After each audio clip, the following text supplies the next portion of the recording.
હવે કઈ રીતે લડશો? કારણ કે ચૈતર વસાવા જો એકવાર આ હુંકાર ભરે છે, સામે તમારી ઉપર કેસ થાય છે, તમને જેલમાં મોકલવામાં આવે છે, ચૂપ રહેશો કે હજુ ભાજપની સામે પડી અને લડશો ખોટાની સામે? તમે જોયું હશે ભાજપના ઘણા ધારાસભ્યો પર ગંભીર ગુનાઓ છે, એમને કોઈ પોલીસ પકડતું નથી.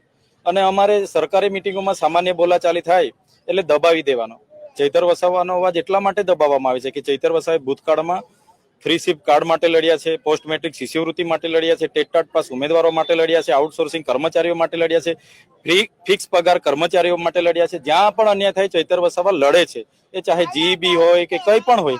તો આને કઈ રીતના દબાવવાનો? મનરેગાના કૌભાંડ તમે જોયા હશે, ઉજાગર કરનારો હું હતો, તો આને કઈ રીતના દબાવવાનો?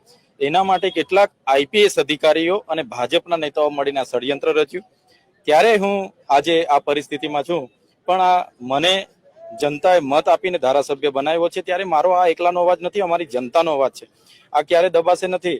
આવનારા દિવસોમાં જો અમારી જનતા સાથે ફરી અન્યાય થશે, અમે એનાથી વધારે તાકાતથી લડીશું.